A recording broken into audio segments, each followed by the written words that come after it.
Hello friends, कैसे हैं आप सब। मेरा नाम है स्नेहलता और आप सबका स्वागत है मेरे चैनल स्टडी विद मी पर।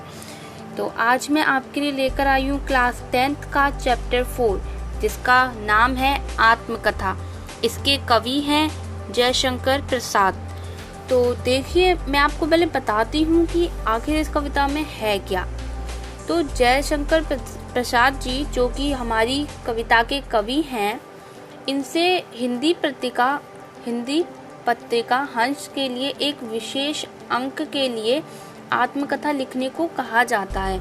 मतलब कि इनसे कहा जाता है कि आप अपने जीवन की थोड़ी सी जो कथा है, क्या वो हमारे पेपर में लिख सकते हैं। लेकिन वे अपने जीवन की आत्मकथा लिखना नहीं चाहते हैं।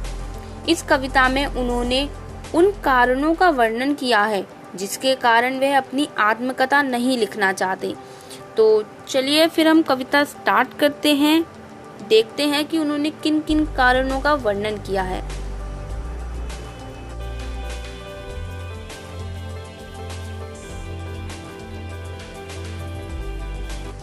आपको आपकी स्क्रीन पर पूरी कविता दिखाई दे रही होगी।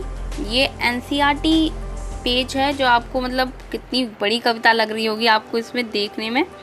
तो हम इसे थोड़ा थोड़ा करके पढ़ेंगे। चलिए पढ़ना शुरू करते हैं हम। मधुप गुनगुनाकर कह जाता है, कौन सी कहानी है अपनी। मुरझाकर गिर रही पत्तियां देखो कितनी आज घनी।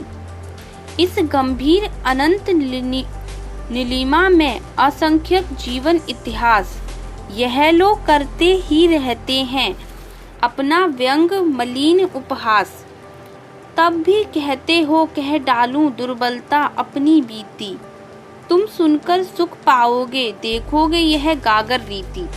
तो पहले हमने ऊपर की 6 लाइनें ली हैं जिनका मतलब मैं आपको समझाती हूँ। तो कभी अपनी आत्मकथा नहीं कहना चाहते, तो वो मतलब कि वो लोगों को ये कहते हैं कि मैं क्यों अपनी आत्मकथा आप लोगों को बताऊं। तो वो कुछ कारण बताते हैं कि जिसके कारण वो अपनी आत्मकथा नहीं बताना चाहते। तो चलिए देखते हैं क्या अर्थ है जो मैंने पंक्तियां पढ़ी हैं उनका। तो कवि कहते हैं कि कवि अपने आप को सामान्य लोगों की तरह ही बताते हुए कहते हैं कि मैं एक सामान्य व्यक्ति हूँ जैसे कि आप सभी हैं। और वो अपने मन को भंवरे की तरह बताते हैं और कहते हैं कि मेरा मन, जिसे वो भंवरा कह रहे हैं, भंवरे गुनगुनाकर पता नहीं अपनी कौन सी कहानी बताने की कोशिश करते हैं। शायद उन्हें नहीं पता है कि जीवन तो चलता ही रहता है। वो अपने मन को भंवरा बताते हुए कहते हैं कि पता नहीं मेरे जो मन के भंवरे हैं वो कौन सी कहानी अपनी बताते रहते हैं, पर शायद उन्हें ये नहीं पता कि मेरा जीवन तो चलता रहेगा, या फिर हम कहें ये संसार तो चलता ही रहेगा। मतलब जो आज है वह कल समाप्त हो जाएगा। और जीवन मतलब आज है जो चीज़ वो कल समाप्त हो जाएगी, पर जीवन तो हमारा चलता ही रहेगा। पेड़ों से मुरझाकर गिरी हुई पत्तियां शायद जीवन की निरंतरता का प्रतीक है। मनुष्य का जीवन भी कुछ ऐसा ही है। तो मतलब कि आपको समझ आ रहा होगा कि वो कह रहे हैं कि जीवन तो चलता ही रहेगा, तो मैं अपनी आत्मकथा कैसे बताऊं आपको। इसलिए इस जीवन की कहानी सुनने से क्या लाभ। यह संसार तो अनंत है और इसमें न जाने कितनी ही सारी जीवन गाथाएं हैं, या हम कह सकते हैं कि यह संसार अनंत है जिसमें कितनी ही जीवन के इतिहास भरे पड़े हैं। और फिर मतलब एक कारण वो ये कहते हैं कि लोग इतिहास को पढ़कर उनकी आलोचना करते हुए उनकी निंदा करते हैं या उनका मजाक उड़ाते हैं। फिर आगे कवि कहते हैं कि अब कवि कहते हैं तब भी आप मेरे जीवन की दुर्बलताओं के बारे में सुनना चाहते हो। क्या सभी इस मेरे जीवन की कहानी को सुन सकोगे। अगर मैंने आपको अपने जीवन की दास्तां को बयां किया तो तुम मेरी जीवन रूपी जो गागर है उसे खाली पाओगे। मेरे जीवन में ऐसा कुछ भी नहीं हुआ जो विशेष हो। सामान्य मानव की ही तरह मेरा जीवन भी दुर्बलताओं से और थोड़ी थोड़ी खुशियों से ही भरा पड़ा था। तो अब चलिए आगे की पंक्तियाँ पढ़ते हैं कि आगे की पंक्तियों में क्या है। किंतु कहीं ऐसा ना हो कि तुम ही खाली करने वाले, अपने को समझो मेरा रस ले अपनी भरने वालों। यह विडंबना अरी रसलते तेरी हंसी उड़ाऊं मैं, भूले अपनी यह प्रवचना औरों की दिखलाऊं मैं। उज्जवल गाथा कैसे गाऊं मधुर चांदनी रातों की, अरे खिलखिलाकर हंसने होने वाली उन बातों की।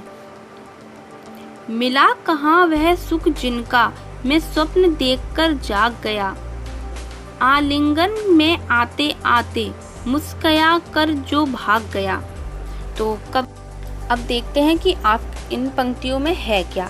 मैं आपको इनका अर्थ बताती हूँ। कवि अपने मन से, अपने भाव से पूछता है, प्रश्न करता है कि हे मेरे मन, कहीं ऐसा ना हो कि तुम मेरे भावों को खाली कर डालो, जिससे सभी आनंद प्राप्त कर लें और उस रस से भर लें। मतलब कि कभी ऐसा ना हो कि कभी अपनी दास्तान बताते बताते अपने सारे भावों को ही व्यक्त कर दे और सब लोग उनके भावों को पढ़ लें और अपने हृदय को उस रस से भर लें। मेरी गाथा सुनकर मेरी हंसी उड़ाएं। अगर मैं अपनी कहानी कहता हूँ तो यह धोखा होगा, क्योंकि हो सकता है मेरे भावों की अभिव्यक्ति तेरी हंसी बन जाए। मतलब कि कभी अपने आप से ही कह रहे हैं कि कहीं मैं अपनी आत्मकथा लिखते लिखते ही अपना मजाक ना बनवा लूँ, कहीं लोग मेरी अभिव्यक्तियों को पढ़ते पढ़ते मेरी हंसी ना उड़ाने लग जाएं, तो यह मैं अपने आप के ही साथ एक धोखा करूँगा। मैंने अपने जीवन में अनेक भूल की हैं, मैं कई बार छल कपट धोखे का शिकार हुआ हूँ। क्या मैं अपनी गाथा को लिखकर इस पूरी दास्तान को दूसरों को दिखाऊं? मतलब कभी यही कहते हैं कि कहीं मैंने अपने जीवन में बहुत भूल की है, मैं कई छल कपट का मेरे साथ भी बहुत सारे धोखे हुए हैं, तो कहीं मैं लोगों को अपनी ये बातें बताऊं और शायद सब लोग मेरा मजाक उड़ाने लग जाएं। तो ये एक तरीके से मैं अपने आप के ही साथ धोखा करूँगा। तो क्या मुझे ऐसा करना चाहिए? मैं जीवन में पवित्र चांदनी रातों की कहानी को कैसे बयां करूं?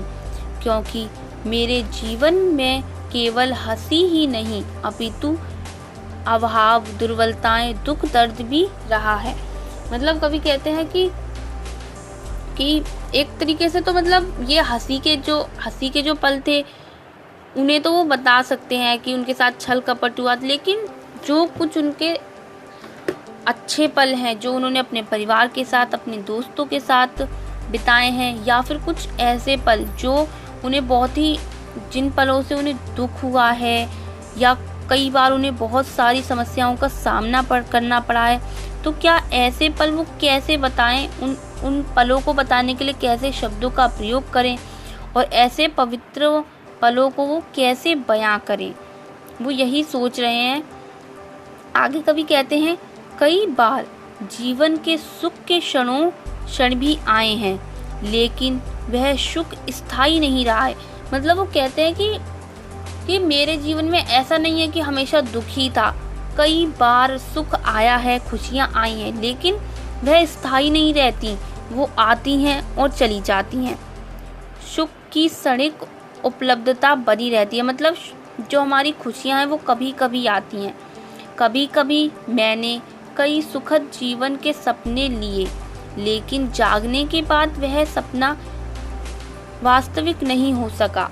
कि कई बार हमारे साथ भी ऐसा होता है कि हम अपने सपने देखते हैं और हमें अपने सपने ऐसा लगता है हकीकत हो वो, हम अपने सपनों में इस तरह खो जाते हैं, हमें वो हकीकत लगने लगती है, लेकिन जब हमारी आंखें खुलती हैं तब हमें पता चलता है कि वह वास्तविकता नहीं थी। वास्तविकता वो है जो हम अब आंखें खोलकर देख रहे हैं। तो इसी को कवि कहते हैं कि ऐसा लगता है जैसे कि मनुष्य सुख पाने के सपने लेता है, लेकिन सुख उसे बस मुस्कुराकर देखकर भाग जाता है। मतलब कि सुख आते आते वह सुख दूर से मुझे देखकर मुस्कुराए ही भाग जाता है। मतलब कवि कहते हैं कि उन्होंने कई बार ऐसे सपने देखे हैं जो कि बहुत अच्छे होते हैं, लेकिन जब वो उठते हैं तब उन्हें पता चलता है कि यह वास्तविकता नहीं है। और फिर वो कहते हैं कि मेरे बाहों तक आते आते वह सुख दूर से ही मुझे देखकर मुस्कुराकर ही भाग गया, मतलब मेरे पास आया ही नहीं। चलिए अब आगे की लाइनों में देखते हैं कि आगे की लाइनों में, आगे की पंक्तियों में हमारे कवि जयशंकर प्रसाद ने क्या लिखा है। तो आगे की लाइनें पढ़ते हैं।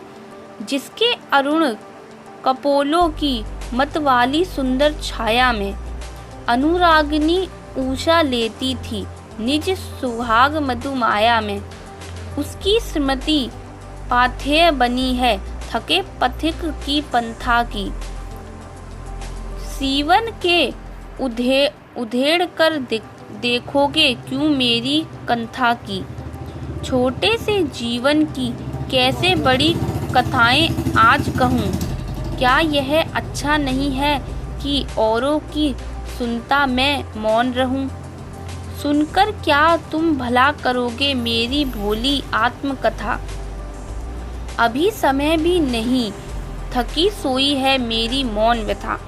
मतलब आगे कवि थोड़ा सा, आगे की जो पंक्तियां हैं उसमें कवि थोड़ा सा अपनी पत्नी के बारे में वर्णन करते हैं और बताते हैं कि वो अपनी आत्मकथा क्यों नहीं लिखना चाहते हैं। कवि कहते हैं अपनी पत्नी की ओर संकेत करते हुए कवि कहते हैं कि जिसके लाल गालों की मनोदशा मदहोश करने वाली छाया प्रेम भरी होती थी। मतलब कि वो अपनी पत्नी के बारे में वर्णन करते हुए कह रहे हैं कि